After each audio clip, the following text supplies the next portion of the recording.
Oke, jumpa lagi dengan Edwin di channel analisis laporan keuangan. Untuk kali ini saya bahas LPKR ya, Lipo Karawaci 2025 Q4. Kalau teman-teman ada analisis yang lebih lengkap, lebih akurat, langsung aja tulis di kolom komentar ya. Oke, kita langsung aja ke analisis. Nah, di sini di LPKR gitu ya, kita satu udah benar lanjutan. Oke, kita cek untuk reward bagian dividennya dulu ya. Dan untuk LPKR ini dia terakhir bagi dividen di tahun buku 2017 ya. Jadi 2018 sampai terakhir nggak bagi dividen. Ya, jadi kalau tidak ada reward bagian dividen, terutama 3 tahun ke belakang gitu ya, saya biasanya langsung close aja laporan keuangannya, cari saham lain.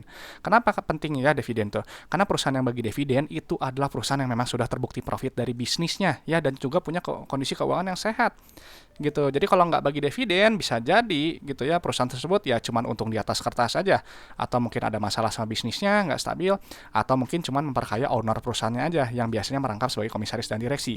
Ya, jadi sebenarnya dividen ini adalah nilai tambah untuk pemegang sahamnya gitu ya. Jadi ya ini mungkin masih belum belum termasuk kriteria. Oke, kita langsung ke kas tarakasnya dulu ya.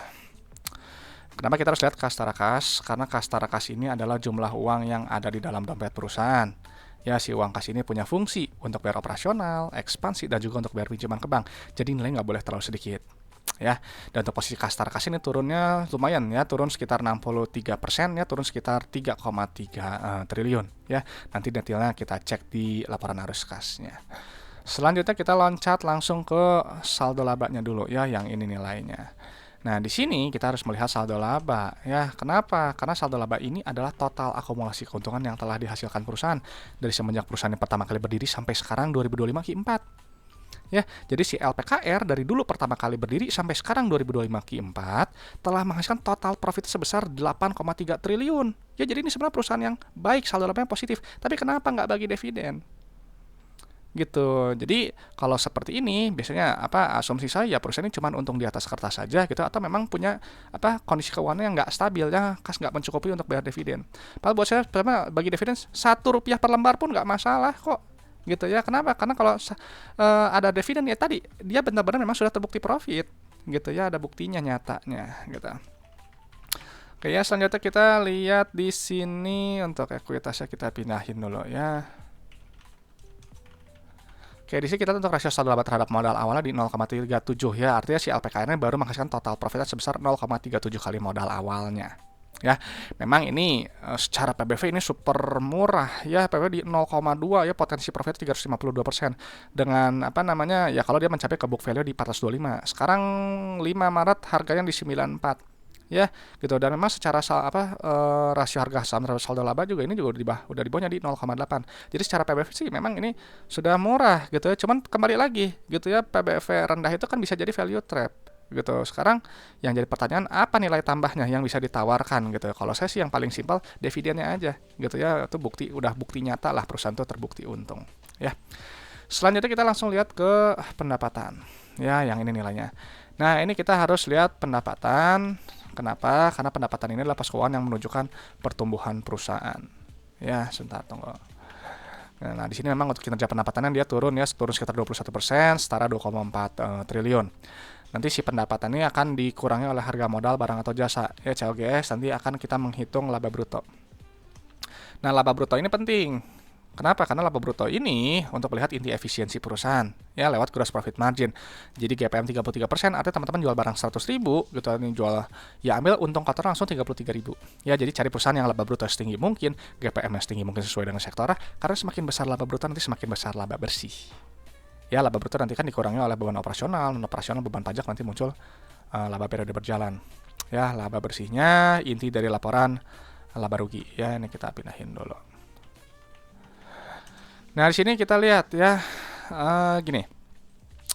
Tadi kan kan pendapatan turun, laba bruto juga turun, ya. Nah, laba bersih ini turunnya sangat-sangat drastis ya, turun 97%, ya setara 18,27 triliun. Gitu. Nah, jadi ya ini memang kinerjanya lagi kurang bagus gitu ya, turunnya lumayan drastis sekali gitu ya. PER juga ini dia di 14. ya memang dia di bawah 15 gitu, acceptable gitu. Cuman ya dengan kinerja seperti ini ya mungkin sedang nggak stabil saya rasa ya.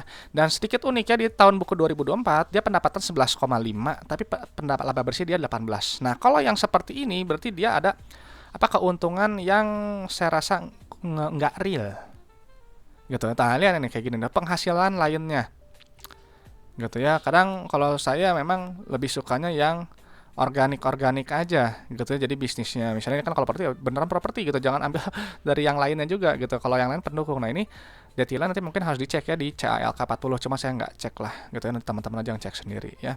Ini unik nih soalnya soalnya biasanya kan dia makin lama makin mengecil ya gitu, tapi kalau yang tiba-tiba melonjak sendiri, nah itu kadang yang kalau saya sih biasanya agak waspada ya. Selanjutnya cek langsung ke penerimaan kas ya di sini. Nah, kita harus lihat penerimaan kas, karena penerimaan kas ini adalah jumlah uang yang benar-benar customer bayar ke perusahaan. Ya.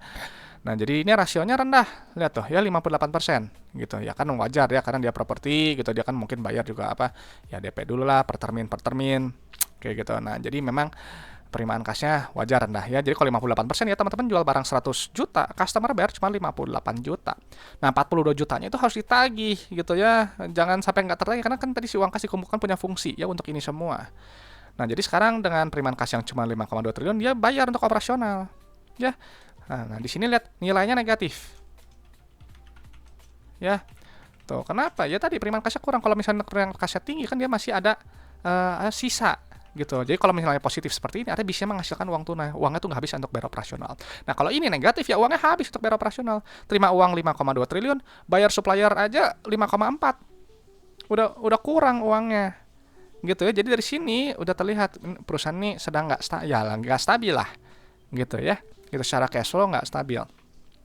Nah, lalu secara ekspansi usaha di sini kita lihat ya, di sini nilainya negatif ya. Ini bagus, artinya perusahaan dia berekspansi atau dia memelihara aset produktif ya.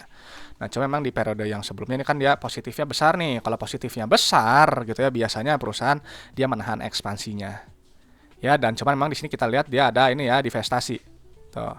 Jadi ada penambahan kas yang jadi besar sekali. Ya. Nah, selanjutnya kita lihat aktivitas pendanaannya ya. Pendanaannya, nah di sini nilainya negatif ya. Kalau dia negatif artinya bagus, artinya perusahaan berusaha untuk melunasi pinjamannya atau enggak dia bayar dividen ya. Cuma perusahaan ini kan nggak bayar dividen ya tuh. Jadi lihat ya, kalau periode sebelumnya dia melakukan investasi, net save buat apa? Untuk bayar ini pinjaman ya tuh, pelunasan ya kan, pembelian kembali tuh buyback, terus pelunasan pinjaman gitu ya. Jadi dari yang 2024 aja di sini terlihat ya, kalau uangnya itu bisa dibilang sih nggak ada sisa untuk, bukan nggak ada sisa ya, ada sisa gitu tuh, ada kenaikan sisa, cuman kurang jumlahnya ya gitu, nggak memadai untuk dia bagi dividen. Nah, yang periode sekarang tuh ya, ini polanya sangat jarang. Karena apa? Min dan ada penurunan kas tarakas. Soalnya kalau penurunan kas tarakas, ada perusahaan harus keluar uang dari dalam dompetnya. Ya, jadi uang dari dalam dompet harus bayar operasional yang kurang ya, harus bayar ekspansi, harus bayar apa, pelunasan pinjaman. Gitu kan, nilainya kan negatif ya. Tuh, jadi uangnya habis. Ya, jadi nggak ada uang sisa untuk memegang sahamnya ya. Jadi nggak mungkin lah bagi dividen gitu ya. Gitu. Kalau secara keuangan pun dia nggak stabil ya. Selanjutnya kita lihat untuk ke bagian untuk ini ya, apa namanya, set lancar ya. Kita lihat resiko bisnis berdasarkan solvency dan liquidity-nya ya. Sebentar tunggu. Oke ya, turun dulu. Oke, liabilitas jangka pendek. Di sini ada utang apa aja? Utang usaha, utang pajak ya. Nah, ini utang bank, utang obligasi. Oh, dia udah lunasnya obligasinya. Ya udah, kita ambil utang bank jangka pendek sama utang bank aja 2 poin ini. Gitu. Nah. Ya benar kan, utang usaha, utang pajak, jangka pendek, yang obligasinya udah lunas ya. Oke, jadi kita ambil tadi 2 pos saja. Nah, kalau yang pos yang tahun sebelumnya kita ambil 3 justru ya. Dia ada utang bank jangka pendek, terus yang jatuh temponya, sama obligasinya ya. Nah, di sini sebentar. Oke ya, udah sama semua. Di sini memang secara rasio lancar memang tinggi gitu ya, di 13, secara rasio kas juga bagus ya, di atas setengah di 0,9 gitu. Cuma dengan cash flow yang kurang baik seperti ini, mungkin saya rasa LPKR jatuhnya resikonya untuk jangka pendek ya, secara jangka pendek resikonya menengah sampai tinggi, mungkin cenderung ke tinggi sih saya rasa ya, karena ya tadi nggak ada reward bagian dividen sehingga ada nilai tambah untuk pemegang sahamnya. Oke, sebentar.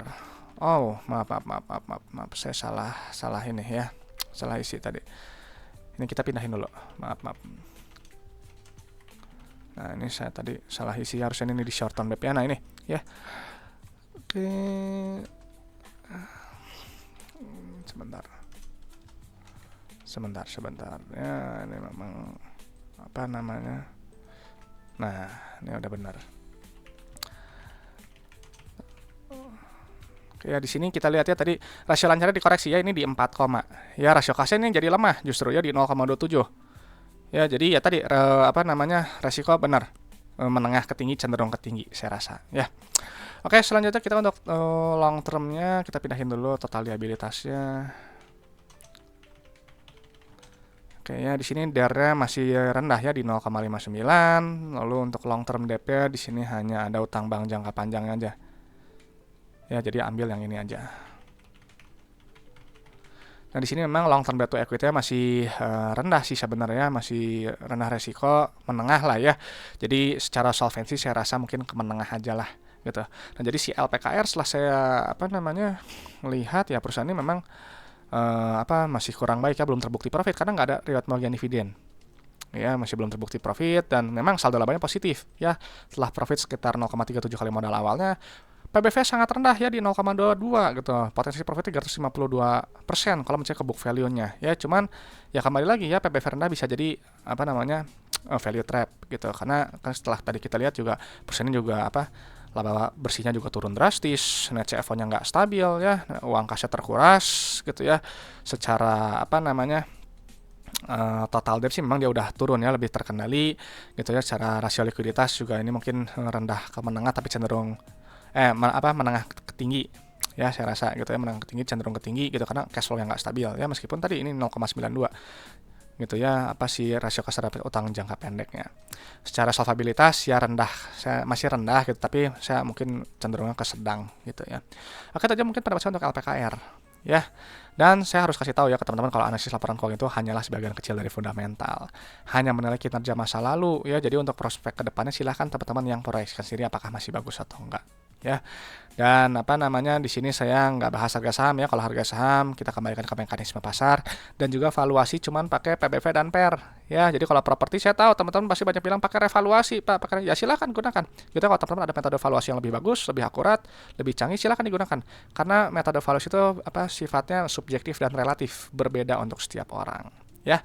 Oke teman-teman, itu aja. Kalau ada pertanyaan dari kue saham langsung aja tulis di kolom komentar ya. Gitu. Terima kasih sudah menyimak ya teman-teman. Semoga bermanfaat. Saya Edwin dari channel analisis laporan keuangan. Sampai jumpa di video-video berikutnya.